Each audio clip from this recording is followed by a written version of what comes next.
ilmu Allah itu hanya akan mengalir ke tempat-tempat yang rendah. Ilmu Allah itu seperti air yang selalu mencari tempat yang rendah. Air tidak pernah tinggal di tempat yang tinggi. Demikian ilmunya Allah hanya akan hinggap pada diri-diri orang yang merendahkan hati, pada diri-diri orang yang tawadu. Orang-orang yang sombong dan merasa penuh tidak akan pernah mendapatkan giliran untuk mendapatkan ilmunya Allah. Mari kita rendahkan hati kita serendah-rendahnya, fakirkan diri kita sefakir-fakirnya di hadapan Allah, seraya membaca basmalah. Bismillahirrahmanirrahim. Alangkah indahnya kalau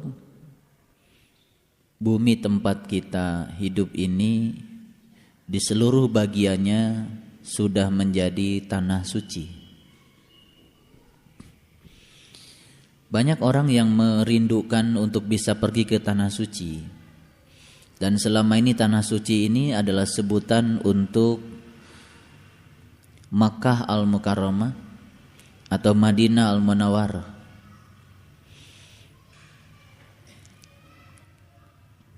Kenapa orang merindukan tanah suci? Karena pada dasarnya orang ingin agar dia bisa merasakan sesuatu yang pernah dia rasakan pada alam asal. Sesungguhnya kita di alam asal pernah merasakan suatu kedamaian, ketentraman, kebahagiaan yang kesemuanya itu telah lama hilang dari diri setiap manusia.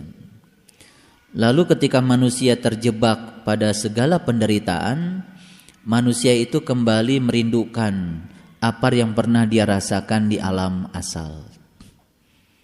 Lalu manusia menjadi rindu untuk pergi kembali ke tanah suci. Tanah suci yang hakikat sebetulnya adalah alam asal kehidupan kita. Tanah suci yang kebanyakan orang menyebutnya Makkah Al-Mukarramah, Madinah Al-Munawwarah, yaitu juga tanah suci secara syariat.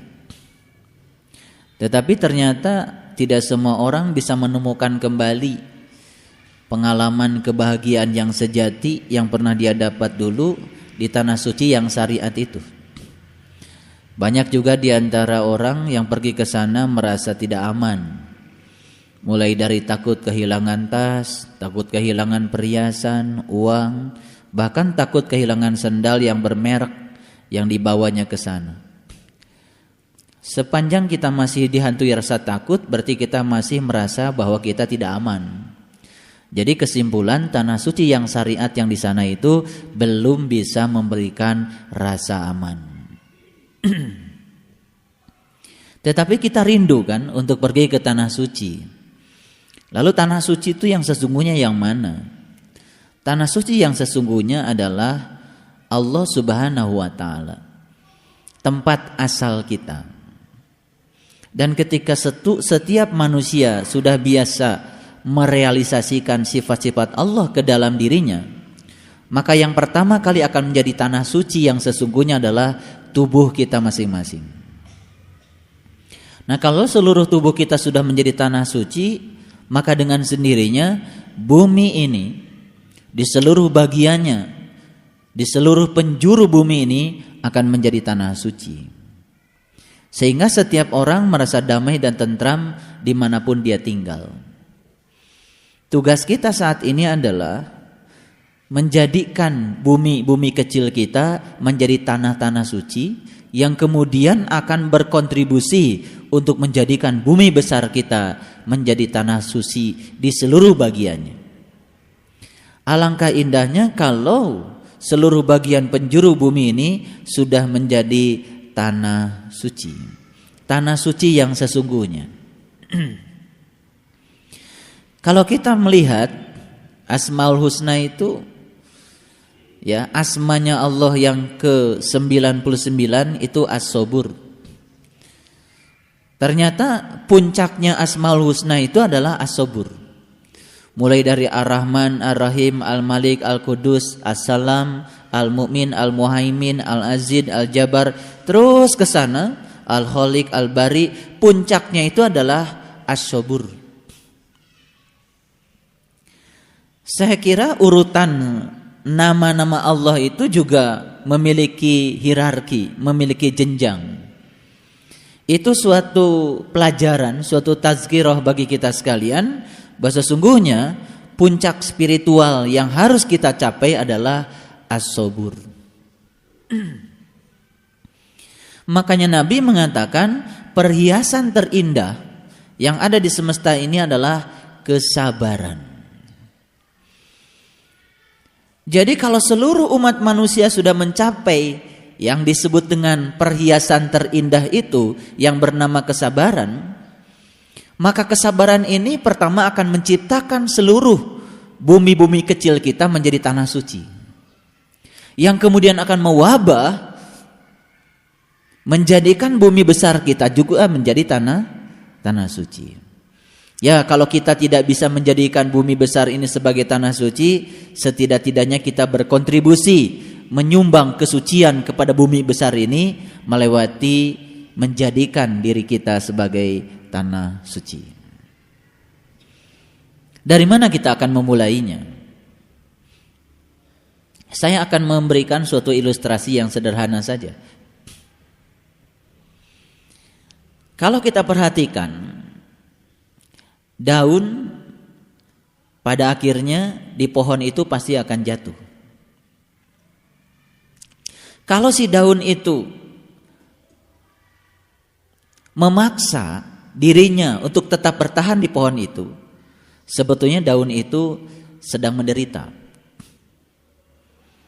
Karena dia sedang memaksa berada pada satu posisi yang sesungguhnya posisi itu lambat laun tetap harus dia tinggalkan. Kenapa dia ingin tetap di situ? Karena dia tidak siap menerima peran lain yang akan diberikan Tuhan kepada dia. Padahal sebetulnya kalau dia mau menerima peran lain, sebentar dia jadi daun, sebentar dia jadi pupuk. Pupuk juga tetap peran yang luar biasa. Dan nanti kalau dia sudah jadi pupuk kan dia hancur. Kemudian diserap lagi oleh akar dan suatu saat dia akan muncul kembali menjadi daun. Kenapa manusia stres dengan kematian? Karena dia ingin tetap hidup. Ketika dia mempertahankan ingin tetap hidup dan tidak bisa memberi ruang pada yang bernama kematian, pasti semua manusia itu stres. Karena dia memaksa ingin tetap hidup, lalu dia berupaya sekuat tenaga mempertahankan diri untuk tetap hidup. Apa saja dilakukan? Ya. Jadi saya ingin mengingatkan kalau olahraga niatnya jangan ingin mempertahankan diri agar tetap hidup. Olahraganya pasti akan stres. Kalau mau merawat tubuh kita, pergi ke tempat salon-salon kecantikan, jangan berupaya di dalam batin kita ingin mempertahankan tetap hidup. Pasti ketika berada di ruang perawatan pun stres. Kalau kita minum multivitamin, obat-obat apa saja yang bisa merawat tubuh kita tetap fresh, jangan ada niatan untuk mempertahankan hidup. Karena kalau niatnya seperti itu, pasti makan vitamin apa saja tidak akan pernah memberikan kontribusi apa-apa. Karena stresnya belum pernah hilang. Nah, stresnya apa sebetulnya? Stresnya itu karena dia tidak bisa memberikan ruang kepada yang disebut dengan kematian. Jadi sama saja dengan daun yang tadi. Dia ingin tetap jadi daun. Padahal seharusnya secara alamiah dia harus menjadi pupuk dulu. Itu juga peran yang Tuhan berikan kepada dia. Setelah jadi pupuk kan suatu saat diserap oleh akar, kan mungkin menjadi daun yang lebih indah lagi. Siapa jadi awalnya mungkin daun pohon babadotan yang tidak ada harganya, suatu saat akan menjadi daun benalu teh yang dicari banyak orang untuk kesehatan. Atau suatu saat jadi daun anggrek melati yang sangat indah, yang harganya lebih indah lagi. Jadi sebetulnya daun juga ternyata mengalami suatu fase bertransformasi dari satu daun ke daun yang berikutnya yang jauh lebih tinggi keadaannya. Jadi kalau air setelah menjadi kabut dia tetap saja ingin jadi kabut dan tidak siap menjadi air, maka kabutnya lihat stres kan. Itu kabut yang ingin mempertahankan diri untuk jadi kabut, padahal alamiahnya dia harus menjadi air. Betul nggak? Ntar juga setelah jadi air suatu saat akan jadi kabut lagi. Manusia pada takut menghadapi yang disebut dengan kematian karena dia tidak mengerti saja. Sebenarnya kematian itu adalah suatu proses di mana Allah akan menitipkan suatu peran baru dan suatu saatnya mungkin terlahir lagi dengan peran yang jauh lebih indah. Nah, jadi kesimpulannya ternyata sumber penderitaan manusia yang paling utama adalah ketika manusia ingin mencoba mempertahankan keadaan yang sekarang dan tidak siap menerima keadaan yang berikutnya yang akan Allah titipkan kepadanya. Nah, ketika manusia melepaskannya, ketika manusia mengizinkannya, proses itu berjalan apa adanya, disitulah sebenarnya sumber manusia akan memperoleh kedamaian. Jujur saja kita bisa mengakui saat ini juga bahwa sumber penderitaan kita adalah saat dimana kita takut untuk kehilangan yang ada pada saat ini. Yang ada pada saat ini adalah kehidupan, dan yang akan datang adalah kematian. Kalau saya meletakkan kelereng di suatu mainan anak-anak, kan mainan anak-anak itu ada yang seperti ini: bukit, lembah, bukit, lembah, bukit, lembah. Kalau saya letakkan kelereng di bukit, saya mau tanya, itu kelereng pergi kemana? Pergi ke lembah kan? Betul? Nah, kalau kelereng sudah di lembah, dengan energi potensial yang dia miliki, hasil perubahan energi, dia akan pergi kemana? Akan pergi ke bukit kan, kalau cukup energi untuk mencapai bukit kembali. Jadi sebetulnya itu suatu pelajaran yang luar biasa. Ketika kita di bukit, bersiap-siaplah untuk turun ke lembah. Tapi ketika di lembah, jangan khawatir, karena kita akan naik ke bukit. Silih berganti seperti siang dan malam. Nah, sebetulnya semua itu berproses, silih berganti. Nah, ketika kita mencoba mempertahankan diri pada satu kondisi tertentu, disitulah sebetulnya kita akan kehilangan kesempatan untuk damai. Oleh karena itu, ya, tugas kita saat ini adalah mengizinkan diri kita mengalir bersama proses kehidupan apa adanya, tanpa ada rasa takut.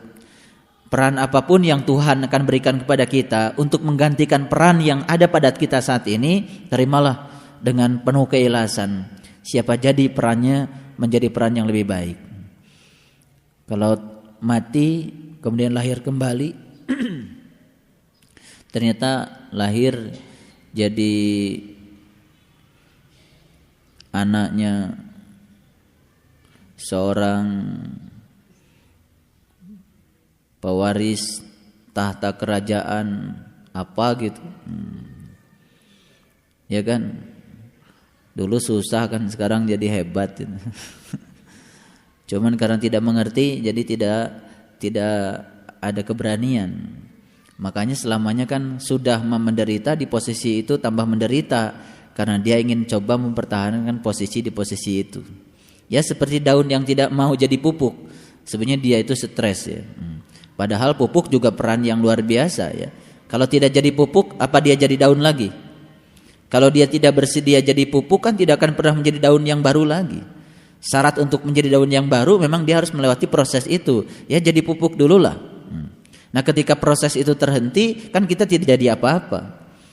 Nah itulah sebetulnya yang harus kita pahami karena hidup ini berjalan terus-menerus. Jadi ketika ada proses berikutnya kan tidak ada. Ketika tidak ada proses berikutnya ada. Maka Nabi mengingatkan ketika kamu sedang ada harusnya kamu itu hati-hati. Karena di depanmu ada saat di mana kamu tidak ada. Tapi ketika kamu tidak ada harus berbahagia. Karena fase berikutnya adalah kamu akan ada. Yalah hidup seperti itu. Silih berganti. Nah ketika kita tidak mau mengikuti proses silih berganti itu, disitulah penderitaan. Ayo simpulkan. Oh selama ini pantas saya menderita. Karena selama ini saya mencoba untuk mempertahankan diri berada di posisi yang sekarang. Lalu saya tidak mengizinkan untuk mendapatkan posisi baru. Dalam proses silih bergantinya proses alamiah yang harusnya berjalan di semesta ini.